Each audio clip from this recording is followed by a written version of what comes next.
Olá, boa noite, a paz a todos. Vamos à leitura de um versículo da Palavra de Deus para a nossa reflexão.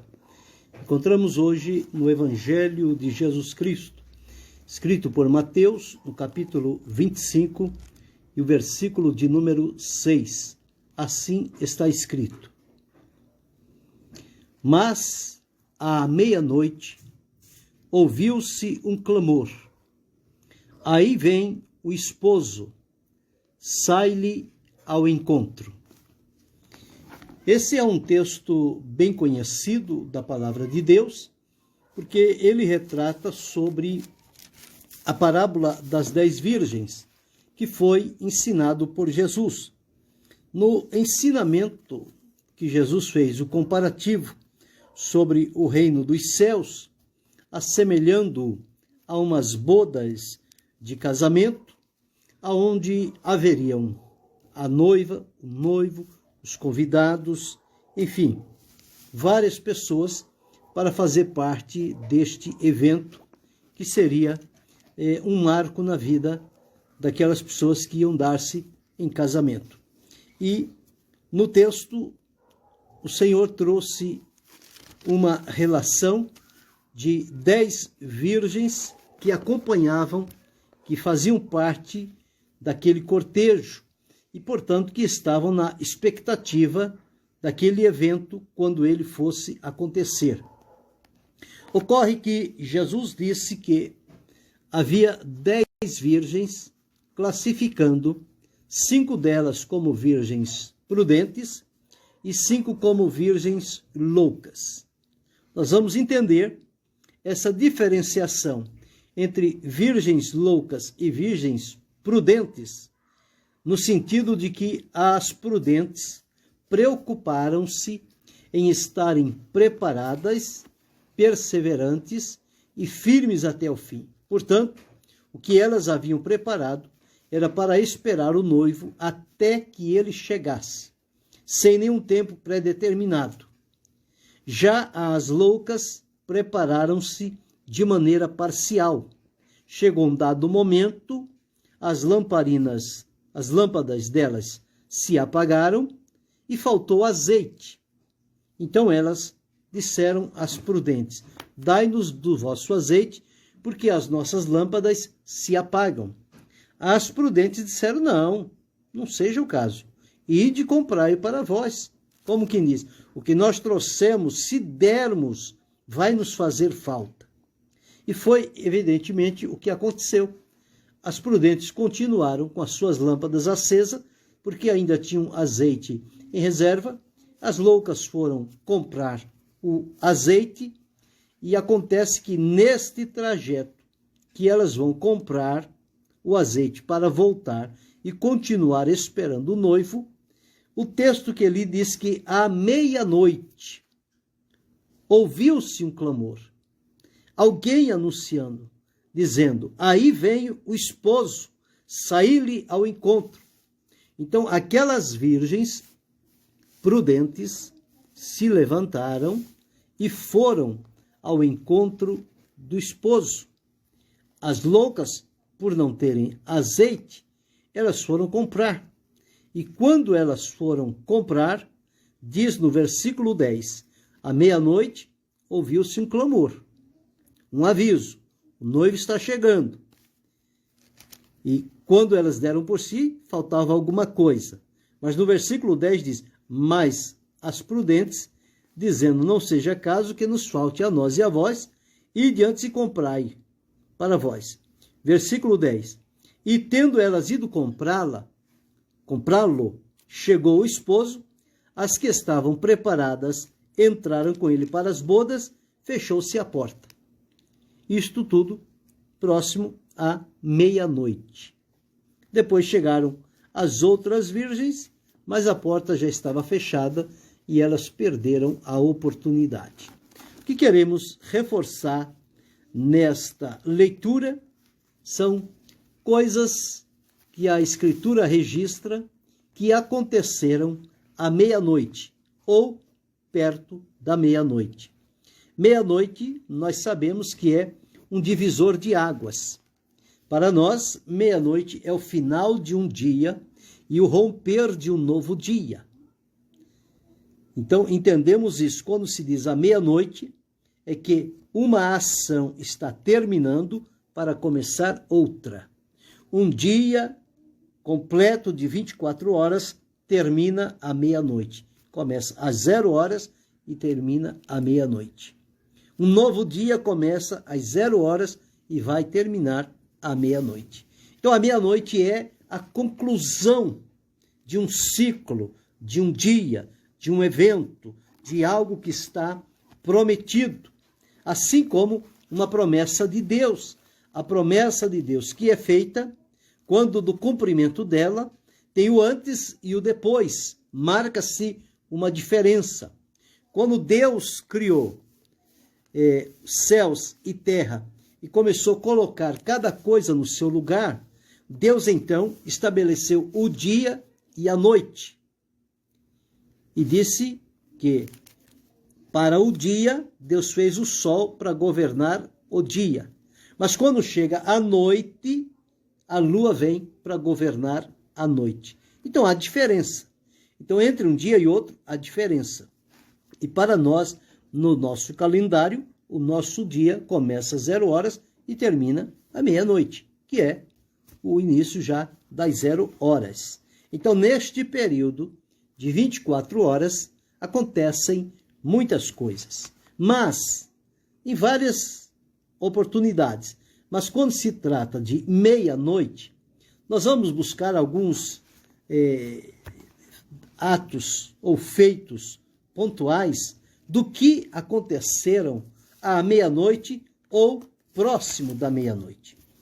Nós temos ciência de que Deus age em qualquer tempo. Deus age pela manhã, Deus age ao meio-dia, Deus age à tarde, Deus age à noite, Deus age à meia-noite, Deus age pela madrugada. Por quê? Deus não dorme. Deus é ativo 100% em todo o momento. Porém, para nós, existe essa diferenciação. Quando se trata de meia-noite, é que estamos terminando a noite e terminando um dia para entrar num outro dia. Meia-noite, porque das 6 à meia-noite e depois dali conclui-se. Mas atos que foram feitos à meia-noite. Isso é o que me chama a reflexão nesta hora. Então, quando vamos a Êxodo, no capítulo 11 e o versículo 14, está escrito assim. Êxodo 11 e 14.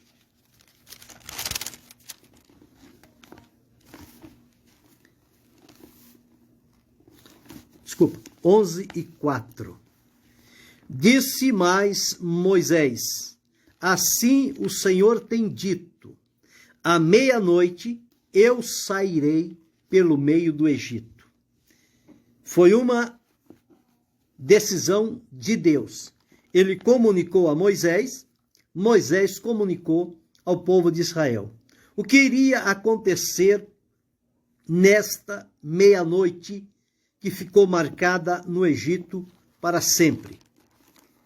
Quando nós observamos Deus enviando Moisés para livrar o povo de Israel da mão de Faraó, Faraó endureceu-se em várias oportunidades e várias pragas foram determinadas por Deus para o Egito. 10 pragas. 9 delas concluíram-se.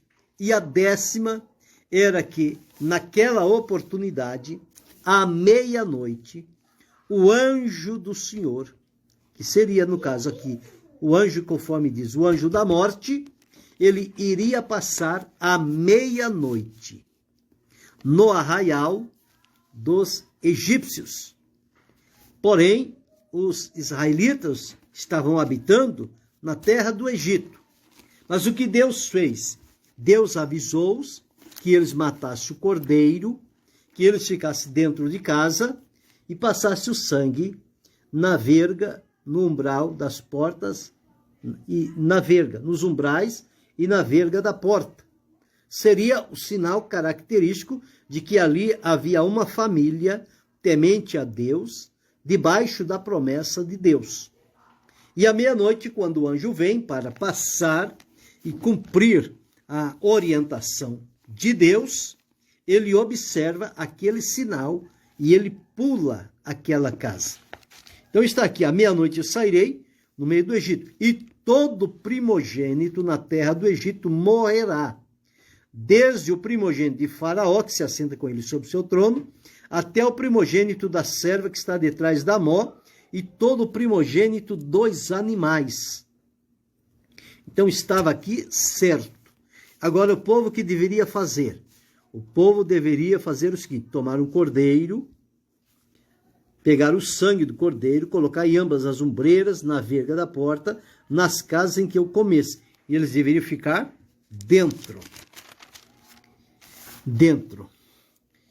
Então, nós já começamos a ver aqui a maneira como Deus trabalhou através deste povo para livrá-lo. E quando chegou à meia-noite, diz aqui, versículo 12, e eu passarei pela terra do Egito esta noite, ferirei todo o primogênito na terra do Egito, desde o homem até os animais, e sobre todos os deuses do Egito farei juízos. Eu sou o Senhor. E aquele sangue vos será por sinal nas casas em que estiverdes. Vendo eu o sangue, passarei por cima, e não haverá entre vós praga de mortandade, quando eu ferir a terra do Egito. Então, foi exatamente assim que aconteceu. Versículo 29 diz, e aconteceu à meia-noite que o Senhor feriu a todos os primogênitos na terra do Egito, desde o primogênito de Faraó, que se assentava em seu trono, até o primogênito do cativo que estava no cárcere, e todos os primogênitos dos animais. Então, isto aconteceu à meia-noite.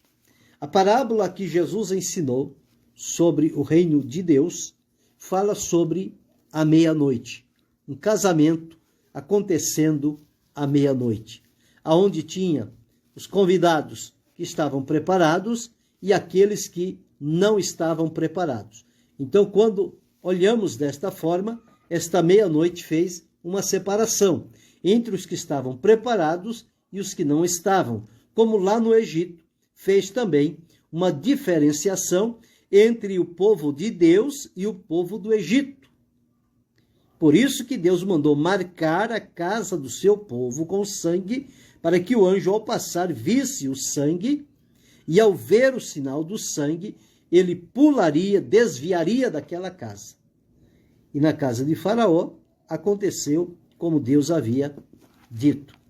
Mas quando nós observamos ainda sobre meia-noite, vamos lá para o livro de Juízes, no capítulo 16, o versículo 3. Olha o que aconteceu aqui. Juízes 16 e 3, quando fala a respeito de Sansão. Sansão foi um nazireu de Deus, um libertador que Deus levantou para o seu povo, deu a ele uma força sobre-humana, uma força de Deus que vinha sobre ele pela possessão do Espírito do Senhor, e, portanto, ele realizou feitos para a glória de Deus e para o livramento do seu povo. Mas aqui, quando tentaram prender Sansão ou colocá-lo em dificuldade, aqui está escrito o seguinte, que Sansão, ele levantou-se perto da meia-noite. Deixa-me ver onde eu coloquei. Juízes 16 e 3. Porém, Sansão deitou-se até a meia-noite, e à meia-noite se levantou e travou das portas da entrada da cidade com ambas as ombreiras, e juntamente com a tranca as tomou, pondo-as sobre os ombros, e levou-as para cima até o cume do monte que está defronte de Hebrom. Então, trancaram a cidade para que ele não pudesse entrar. À meia-noite ele saiu e, com a força que Deus lhe havia dado, ele arrancou as portas da entrada da cidade. Qual o tamanho dessas portas? Qual o peso dessas portas? Mas não importava. Sansão teve a força suficiente dada por Deus e não somente arrancou as portas, mas colocou-as nos ombros e levou-as em cima do monte. E lá as colocou. Levou-as para cima até o cume do monte e deixou lá. Isto aconteceu à meia-noite. Então já observamos 3 fatos aqui que aconteceram à meia-noite. Quando nós observamos estas coisas acontecendo de maneira repetida em vários atos, significa que há ali alguma coisa, alguma lição que nós precisamos tirar e refletir sobre ela. Como também o que aconteceu na ocasião daquelas 2 mães que tinham seus 2 filhos. E quando chega à meia-noite, uma mãe desavisada, como que deita sobre o filho morre. E ela então usa de uma estratégia. Em 1 Reis, no capítulo 3, o versículo 20, está escrito assim: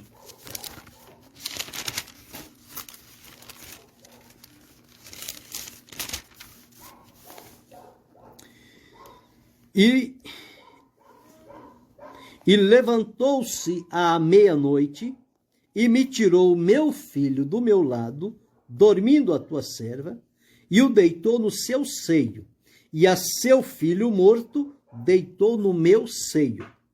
E levantando-me eu pela manhã, para dar de mamar a meu filho, eis que estava morto. Mas atentando pela manhã para ele, eis que não era o filho que eu havia tido.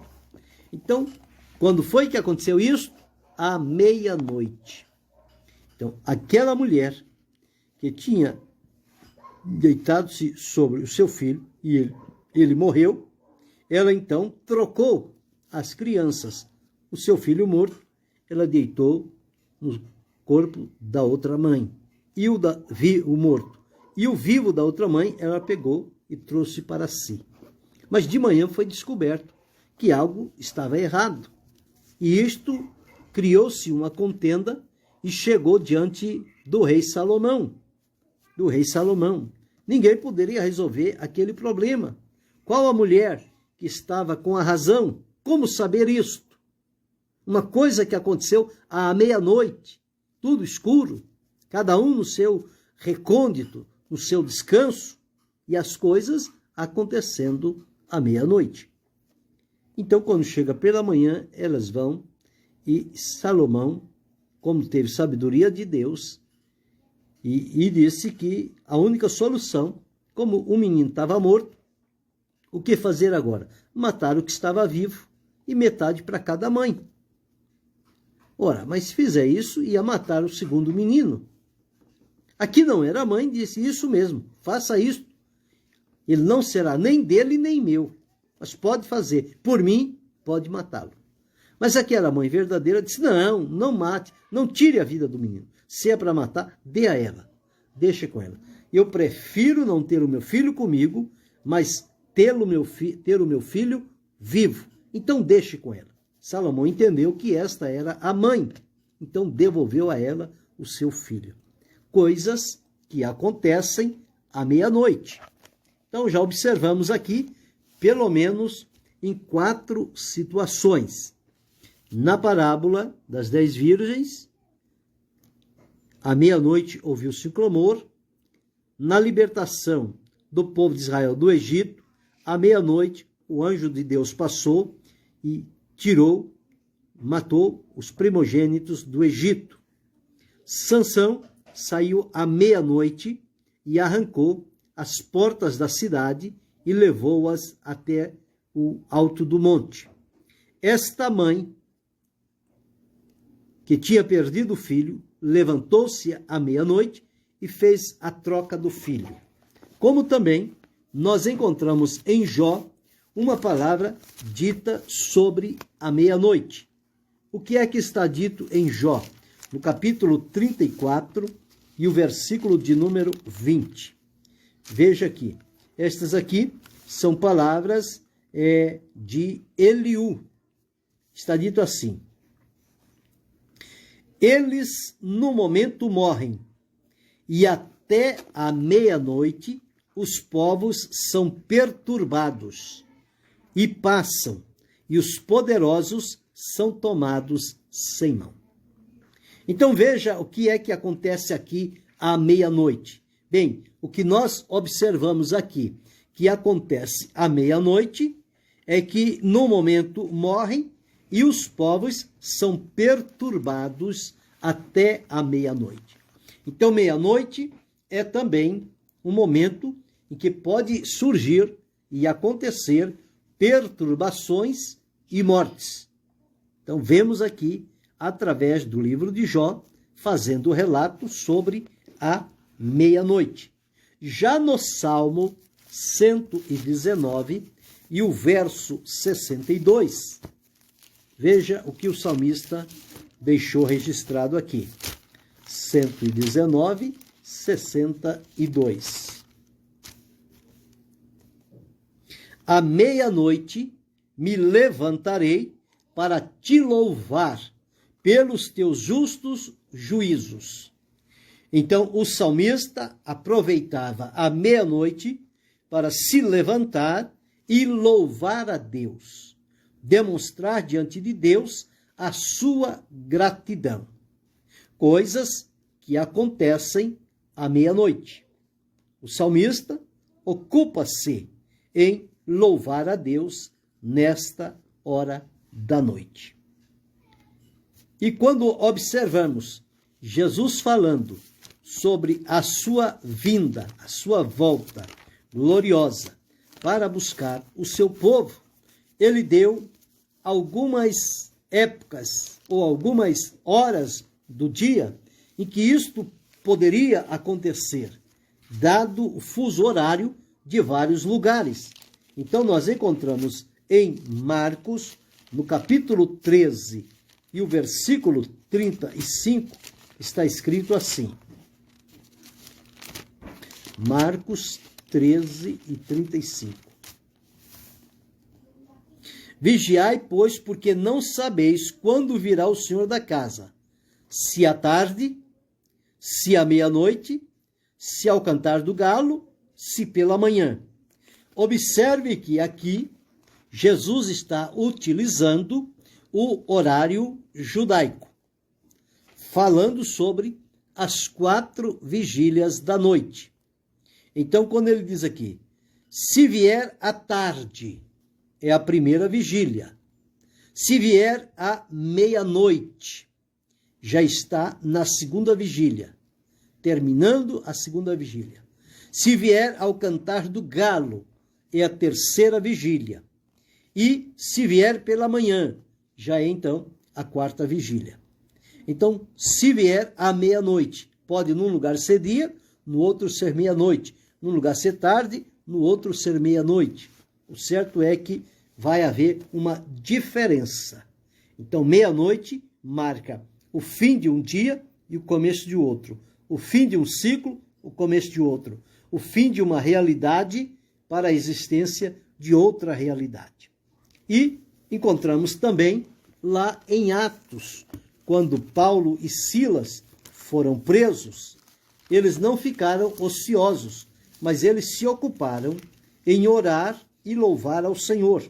E no capítulo 16 está escrito assim, no versículo 25 e 26, diz assim: E perto da meia-noite, Paulo e Silas oravam e cantavam hinos a Deus, e os outros presos os escutavam.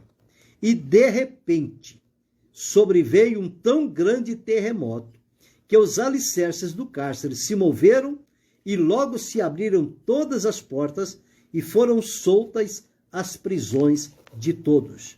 Então Paulo e Silas, perto da meia-noite, eles estavam orando e cantando, fazendo o seu devocional diante de Deus, presos, sentenciados, sem nada a dever, mas com a alma livre, o coração liberto para servir a Deus. O que eles fizeram foi orar e cantar. E como resposta, Deus mandou à meia-noite um terremoto naquela prisão e abriu a prisão de todos. Então, veja, coisas que acontecem à meia-noite. Como também no livro de Atos, no capítulo 20 e o versículo de número 7, está escrito assim: Paulo estava de partida, chamou os irmãos, estava ali praticamente naquele último culto, dando seu ensinamento e encorajando aqueles irmãos, e diz-nos aqui: e no primeiro dia da semana, ajuntando-se os discípulos para partir o pão, Paulo, que havia de partir no dia seguinte, falava com eles e alargou a prática até a meia-noite. Então ele levou a pregação até a meia-noite. E acontece que quando chega à meia-noite, tinha lá um jovem, por nome Eutico, que estava sentado em uma janela. E neste horário da meia-noite, ele descuidou-se, cochilou e caiu do terceiro andar. Caiu semi-morto, como morto. Paulo desceu, analisou, abraçou e viu que a vida estava nele. Certamente o levantou e levou novamente para o lugar do culto. O que são isto? Coisas que acontecem à meia-noite. Então observamos, dentre estes vários textos, para nós refletirmos que nós também temos na nossa vida à meia-noite. Nós precisamos ter cuidado para que neste transpor da meia-noite não venha nos acontecer algo de maneira negativa, como alguns relatos da Escritura, mas que possa acontecer relatos positivos, que vão trazer-nos vitória. Nós observamos que no caso do Egito, para o povo de Israel, a meia-noite foi o livramento. Para Faraó, a meia-noite foi a mortandade. Quando olhamos lá em Sansão, à meia-noite, para a cidade, estava como que descansando. Mas para Sansão, era o momento de ele arrancar as portas e levá-las em cima do monte. Como também, à meia-noite, para aquelas duas mães, para uma estratégia maligna, para outra, aflição e angústia. Porque o filho de uma morreu e a outra tomou o filho e querendo dizer que era a mãe dele. E quando propuseram matar, ela concordou. Mas a verdadeira mãe não. Então, que isto é coisas que acontecem à meia-noite. Como também lá em Jó, diz que os homens são atormentados até a meia-noite. Já no Salmo 119, o salmista disse: me levantarei à meia-noite para louvar ao Senhor. Como também Jesus ensinou que à meia-noite pode ser o momento da sua vinda. Pode ser pela tarde, pela meia-noite, pelo cantar do galo ou pela manhã. E em Atos nós observamos que quando Paulo e Silas estavam numa prisão, perto da meia-noite, eles se ocuparam para orar e cantar. Deus ouviu a oração, recebeu o louvor e mandou um terremoto. Abriu as prisões e teve lá, à meia-noite, a salvação do carcereiro. Como também o caso de Eutico, que caiu daquela janela porque Paulo tinha alargado a sua prédica até a meia-noite. Caiu, para muitos morreu.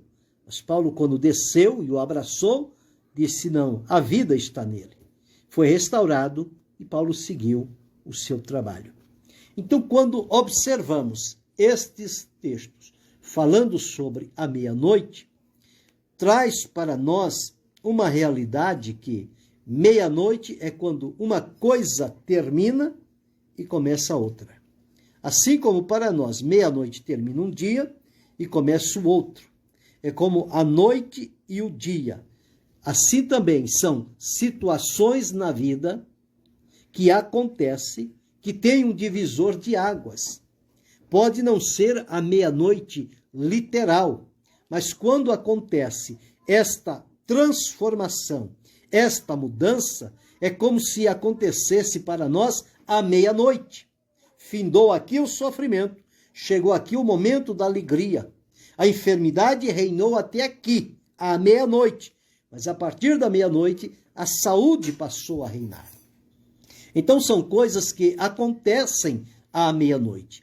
E à luz dos textos bíblicos que lemos, nós entendemos que à meia-noite tanto pode acontecer coisas boas como coisas ruins.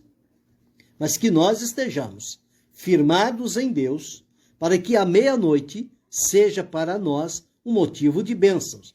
Deus abençoe, irmão Isaías Gomes. Assim como foi para Israel, a meia-noite para eles foi o livramento. Mas para Faraó foi a derrota, foi a morte e outras situações mais. Então nós precisamos sintonizar isto. O que vai representar para mim, o que vai representar para você, o que vai representar para cada um de nós a meia-noite. Para as virgens prudentes, a meia-noite foi o momento do encontro com o noivo.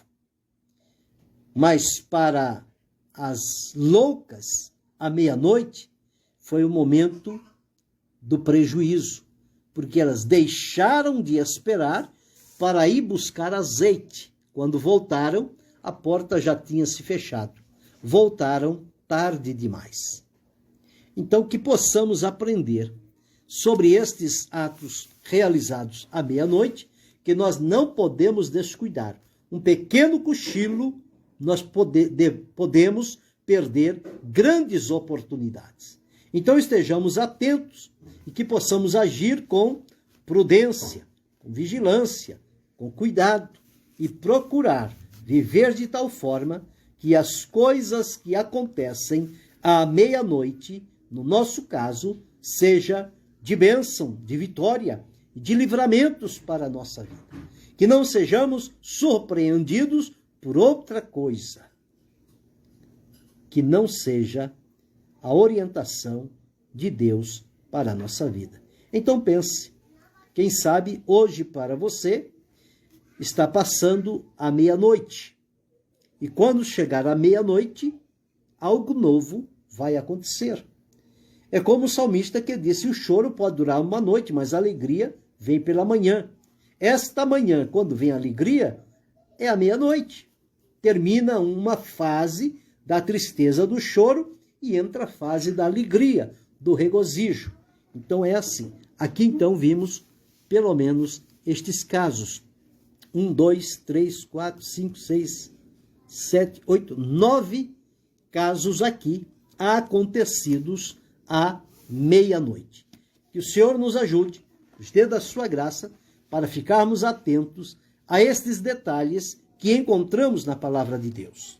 Porque coisas acontecem à meia-noite.